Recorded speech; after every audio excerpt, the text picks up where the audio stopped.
right. Welcome everyone to What Do You Do with a BA in Theater, hosted by Dallas Summer Musical's Education and Community Partnerships Department. My name is sjohnson and I'll be your host for this event. What do you do with a BA in Theater? Well, we're going to find out. Throughout the series, we're interviewing a whole lot of amazing artists who may or may not have gotten their degree in theater and seeing the various doors that theater can open in your lives. Up next is Allison Bret, who I have the pleasure of working with.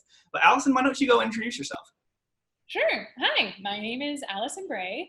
I work at Dallas Summer Musicals in the Education and Community Partnerships Department.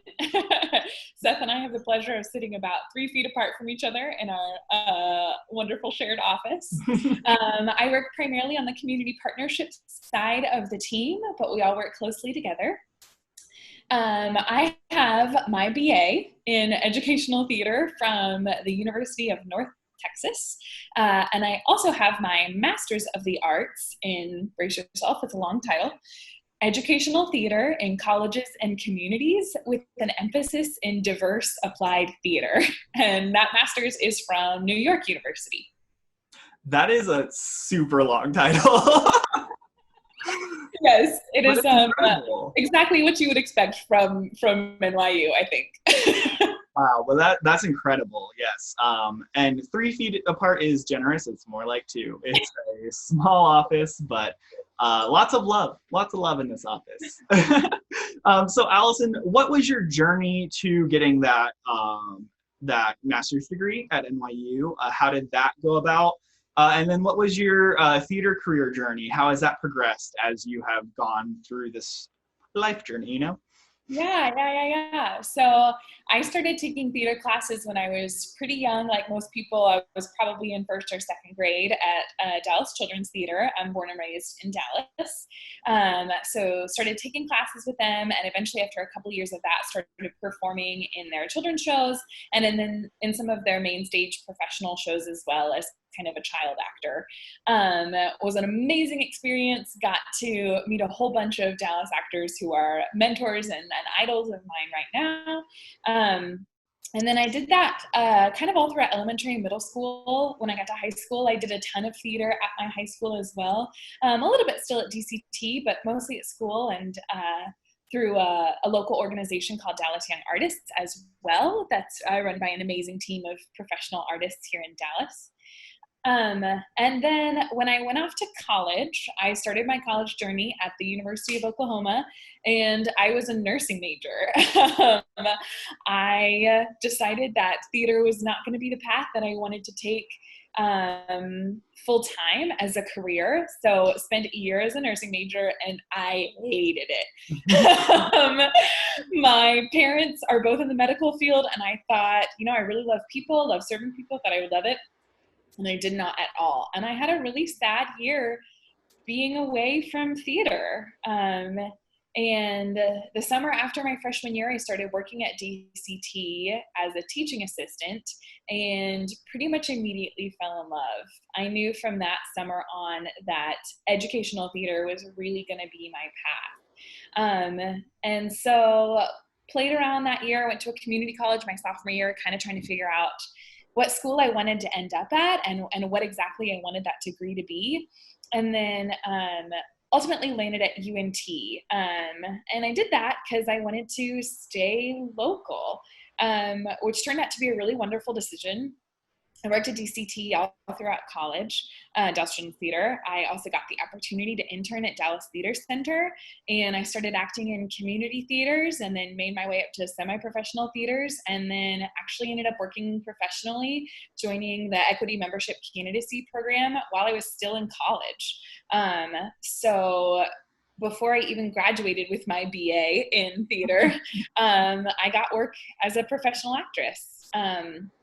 And then continued that for a little while after school, and then really felt the call for even higher education for myself. I thrive in school, both teaching and learning, and knew that sort of the career goals and ambitions that I had for myself would be made more practical in a faster way if I were able to get that really, really specialized training.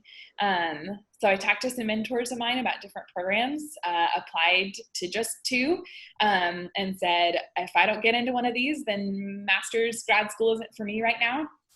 And ended up getting accepted to both. That was Arizona State University and then NYU, and made my way up to the Big Apple. So that was kind of my journey to that master's degree. And been working in educational theater ever since I moved back to Dallas about a year and a half, almost 2 years ago. Wow, that's crazy. And I love it. That's awesome. You mentioned something really interesting that I want to touch upon before like kind of moving on to some of the other questions we have. You mentioned mentors a lot. How have you gone about finding those mentors for your life, and what have those mentors kind of like meant to you as an artist? Yeah. Well, my kind of largest theater mentor in the Dallas area is a man named Mark Molyneux.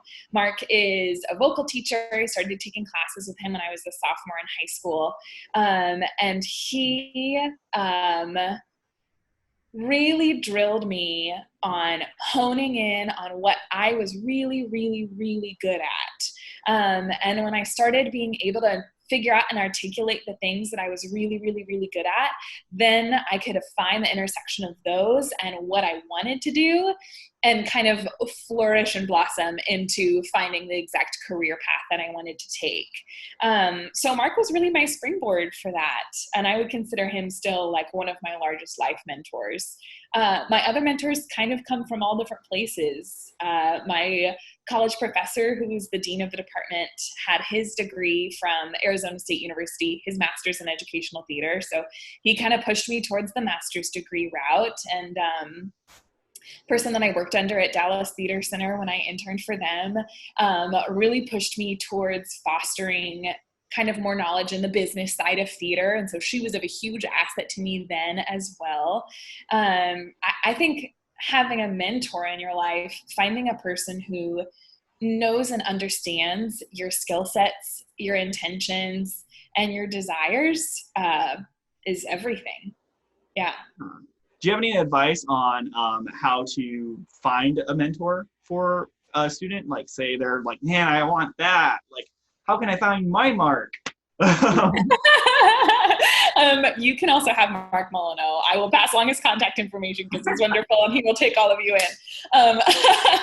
I think you start attending theater if you're able, or if you're not able to attend theater, then you kind of get on some of the social media sites or the websites of some theaters that are in your area, and you find a person via those routes that inspires you.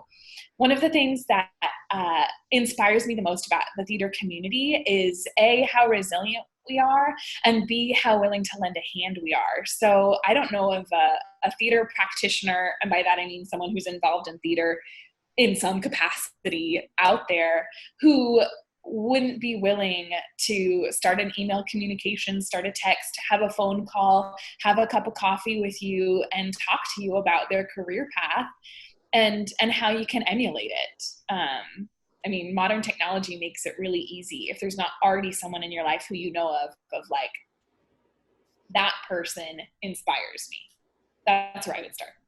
That's awesome. And I do want to brag a little bit on you, Allison. She has gone on to actually hire Mark Molyneux multiple times within her professional career. So keep pursuing what you love, and you get to the point where you get to give back to your mentors and bring them on and work with them in a whole different level. And I think that's just one of the really beautiful things about theater, is that there's kind of a hierarchy, but at the same time, like, we're all kind of on the artist playing field, and there's that mutual understanding that when we can, we're going to help each other out and lift each other up. And I think that's just one of the things that Allison does very well. And so just a shout out there. Yeah. So what are your favorite parts of your jobs? So as an actor or a theater educator, what is your favorite part there? And then as a employee of Dallas Summer Musicals, what's your favorite part there? Yeah. I think it's kind of hard to separate the two for me. I found after I had been performing professionally for a while and going, I mean, at one point I was doing like 7 or 8 shows a year, just back to back to back to back.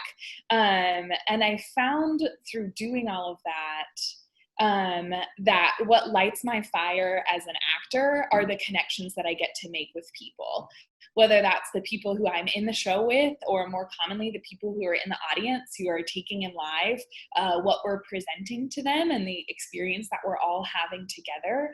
That is the most thrilling part of theater to me. So easily, that's my favorite part of my job in sort of like a theoretical, like a higher order of thinking sense. As far as my favorite parts of my job in a much more practical sense, I mentioned earlier having to figure out what I'm really, really, really good at. And something I found that I'm really, really, really good at is anticipating needs and finding ways to meet them. So a lot of what I do in my job, in my community partnerships position, is finding people who are in our neighborhood around DSM and the greater DFW, North Texas region, figuring out what they need and then what DSM and my department can do in order to fill that need, whether that's providing tickets to shows because they might not have the means or the experience to get to come to DSM, whether it's partnering with them in a capacity to bring a teaching artist in and help them with socio-emotional skills, or help them understand what it means to go see a live theater show, whether that's volunteering once a month like we do in our employee volunteer initiative, and helping some folks who are a little bit in need of some assistance and bringing food to their tables, which is something that we do as well. That's my favorite part of my job, is figuring out what people need and what I can do to meet that need, which also happens to just take a lot of detail-oriented skill sets and a lot of administration, a lot of emailing back and forth, a lot of playing with the numbers and figuring out what financially we're able to do, and a lot of relating to people in the other departments at DSM who play a huge role as far as Seth and I and our Director of Education and Community Partnerships, Devon, in accomplishing our job. Yeah. That answered the question. I feel like maybe I got on a tangent. No, I think absolutely. I think that absolutely answers the question. And I think one of the things that your answer just reminded me of is what our director, Devon Miller, always says is, like, if you've impacted one person, then you've done your job. And I think you've done a really great job of just taking that mindset, that little seed, and making it grow into this massive tree. And it's just like been only 1 year so far. You've already had all these like branches growing, the branches being the different community partners. So it's incredible what the kind of impact that one life can have on just the world around you. Yeah. So when you are thinking about your theater careers, young artists, think about what you do want to get out of that and who you want to help, and what the best way to do that would be. And think of everybody as an opportunity to make the world better. I think that's definitely something that I think our department, I guess, is very proud of being able to do. Yeah. I mean, I think that's a huge life asset in general. I don't think there's a career out there. Artistically, it's especially important because our community is so tight.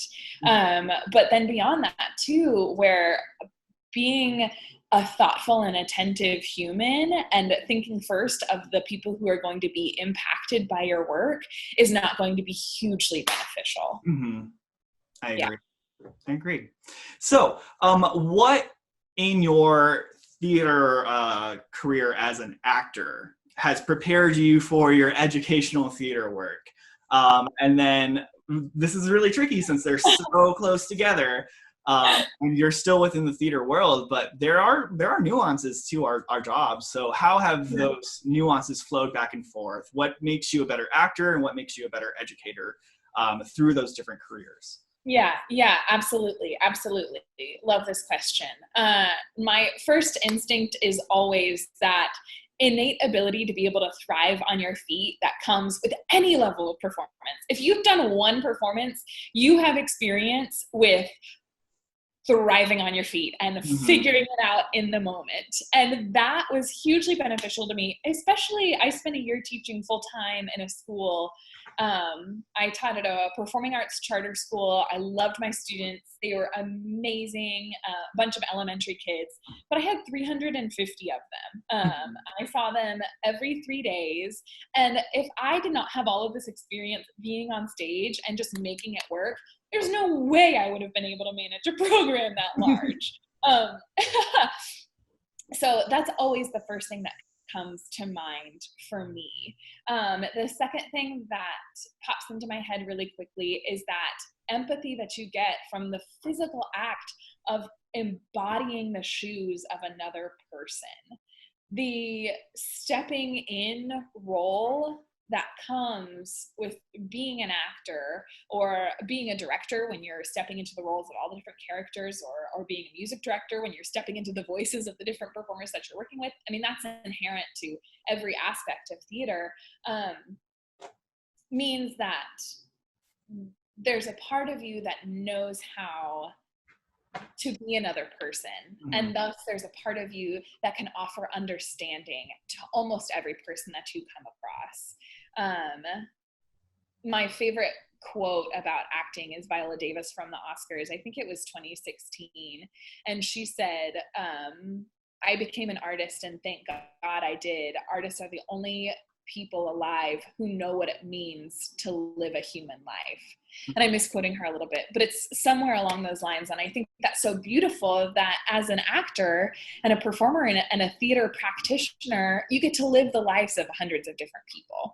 And thus that makes you better equipped to understand, here's maybe what my marketing team might need from me in order to make this, theater workshop a success. Here's maybe what a donor who might want to fund a program from DSM might be excited by. Here's maybe what my boss needs from me when I'm walking into this meeting. And it's not my notes scribbled on a Post-it note. That ability to step into the shoes of another person is hugely beneficial, both in acting and in my career as an arts administrator and a theater educator. And then the last thing is the resiliency that comes with being an actor. I know friends and family members who get paralyzed by the idea of a job interview, and that's the most intimidating situation they could possibly put themselves into it. And I'm like, well, gosh, there was a point in my life when I was going to 2 or 3 job interviews, aka auditions, every week and bouncing back from them. And then if I did get them, what a wonderful 8, 12, 16 weeks spent with a group of amazing humans. And then that is taken away from you as well. So the resiliency to put your heart and your storytelling soul on the line in an audition, and then to tell the story and to have that community kind of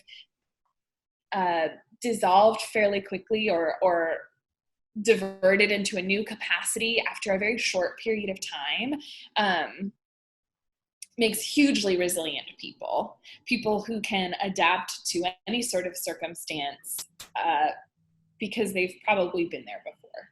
Yeah. So before we wrap up this interview, I want you to take a second to think back on your own life and imagine younger Allison, who's a freshman in high school, thinking about her place in this world, her career in theater, and she's going to be on Broadway. That's what freshmen would have thought. I'm sorry, keep going. No, you're fine. What is that one piece of advice that you would want to give to her? Frozen. Oh no. I wonder if it still can see you. Oh, you're unfrozen now. I can cut that out. Oh, okay, good. Cool. Still recording. Great, we're good. So what is that one piece of advice that you would have for your younger self? Ooh.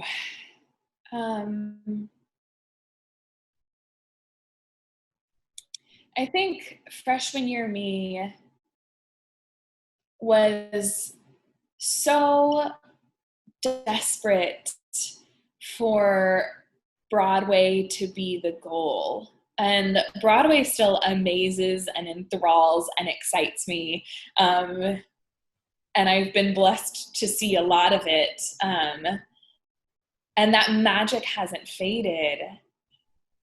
But I would advise her to widen the scope of what she might be able to do with this immense love and passion for theater.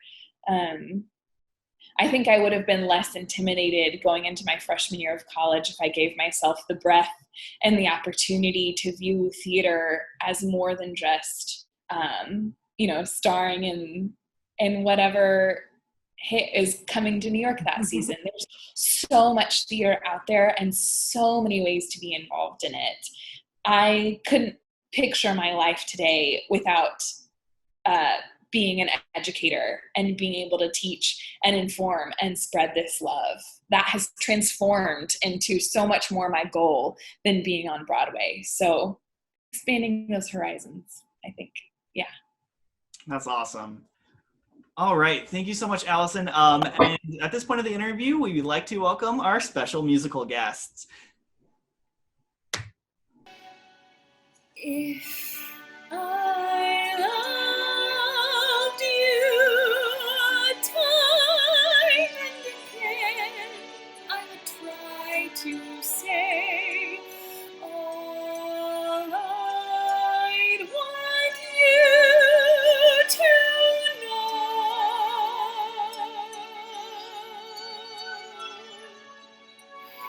If I loved you, words wouldn't come in an easy way, round in circles I'd go,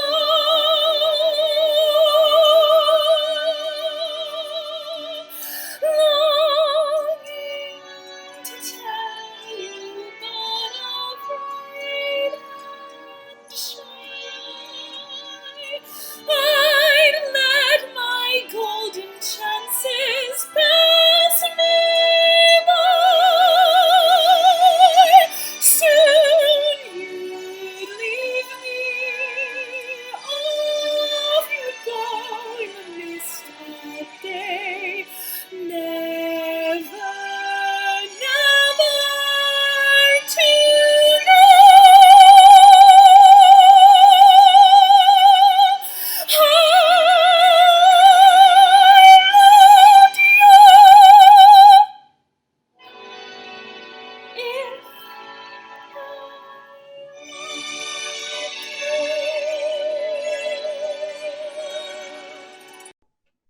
That was incredible. Oh my gosh, thank you so much. I hope you enjoyed this, viewers. If you have any questions, leave them in the comments below. Feel free to email us. Remember that Dallas Summer Musicals is a resource for you. Whatever you need, please reach out to us. Send us that email so that we can help you out to the best of our abilities. We really want to see you thrive in your career, whether it's in theater or not. And if we don't have the answer, we'll find it for you. We know somebody else who might have it. Or we'll connect you to a more wiser human. So more wiser, that's not right English. My degree is in theater with a minor in English. So sometimes I slip up like that. Anyway, thank you so much, audience. Have a wonderful day. Stay safe. Wash your hands, social distance. Goodbye. Goodbye now.